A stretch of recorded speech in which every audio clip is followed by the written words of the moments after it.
Hey, what's up mga ka-videos PH? Ang pag-uusapan natin ngayon ay tungkol kay Bong Revilla dahil sa lumabas na warrant of arrest para sa kanya dahil di umano ay dawit ito sa dating termino niya na nasa sakat sa kaso ng about sa flood control. Si Bong Revilla ay sikat na artista, action star, politikong matagal na sa pagiging senador. At bago tayo magsimula, please like and subscribe my YouTube channel. Kung tapos mo nagma-like and subscribe ay simulan na natin. Si Bong Revilla ay isinilang bilang Jose Mari Mortal Bautista Jr. sa aktor na si Jose Acuña Bautista Sr.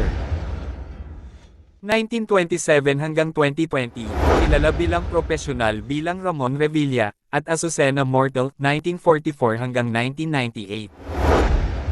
Siya ay may higit sa 70 kapatid, kasama ang kanyang ama na minsang nag-claim na ang bilang ay malamang na higit sa 80. Ang kanyang 6 na kapatid ay sina Marlon, Rowena, Rebecca, Prinsesa.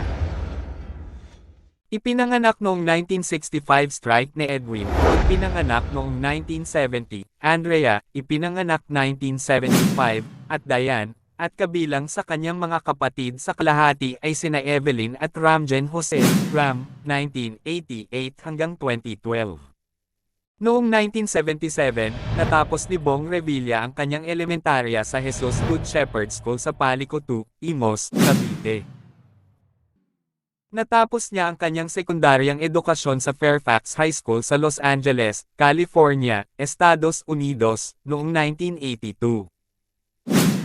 Hinikayat ni Ramon Revilla si Bong Revilla na maging isang doktor, ngunit ang nakababatang Revilla ay nangakong ituloy ang kanyang karera sa pag-arte. Kaya naman ay nagnasikap siya bilang artista at naging sikat na action star at dahil sa kilala na siya sa buong Pilipinas at maging sa ibang bansa, ay sinubukan niyang tumakbo bilang senador.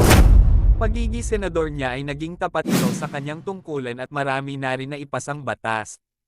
Dahil sa pagiging popular niya sa mga tao at maraming humahanga sa kanya ay marami ring naiingit at pinipilit siyang pabagsakin. At ngayon 2026 na ay kinasuhan na naman siya bilang sabwat sa anomalya sa flood control. Naglabas warrant of arrest laban sa kanya. Nagpahayag ng kanyang saloobin ang aktor-turned-politician na si Bong Revilla matapos ihatid sa kanya ang warrant of arrest nitong nakaraang linggo. Sa isang video sa Facebook, ikinalungkot ng aktor ang umano'y kawalan ng due process at humingi ng panalangin habang sinusubukan niyang malampasan ang legal na laban na ito. Si Bong ay isa sa mga pampublikong opisyal na nabigyan ng arrest warrant at hold departure orders matapos akusahan sa kasong malversation dahil sa Ghost Flood Control Project sa Bulacan ng Sandigan Bay and 3rd Division. Kusang sumuko ang aktor-politician sa mga awtoridad nitong linggo. Magandang gabi po mga kababayan. Nakatanggap po kami ng impormasyon na lumabas na ang aking warrant of arrest. Nakakalungkot po, parang wala yatang due process, he shared in the video. Nanindigan siya na mahaharap siya sa mga kasong isinampa laban sa kanya habang iginiit niya ang kanyang pagiging inosente.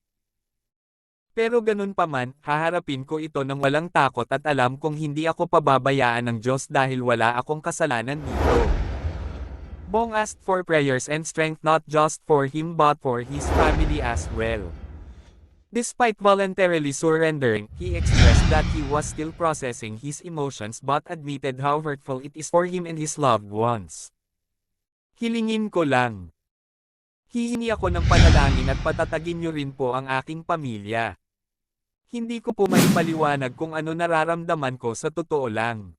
Napakasakit po para sa akin at sa aking pamilya, he said. Maraming salamat. Alam kong hindi ako pababayaan ng Diyos. Thank you po sa inyong lahat. Please pray for me, sabi niya.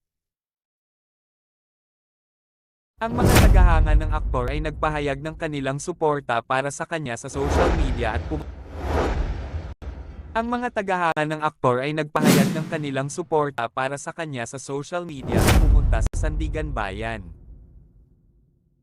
Ang mga taga-suporta ay tumayo sa tabi niya dahil naniniwala sila na hindi siya kasali sa alinman sa mga Ghost Flood Control Project noong panahon niya bilang nakaupong senador. Bukod kay Bong, 6 pang opisyal ng Department of Public Works and Highways ang nabigyan din ng arrest warrant at hold departure orders. Kayong mga ka-videos PH, naniniwala ba kayo sa paratang kay Senator Bong Revilla? O paraan lang to ng nakakataas, para makalimutin at takpan ang tunay na may sala? Comment sa baba para malaman natin, at yun lang po ang ating maiksing kwento. Please like and subscribe.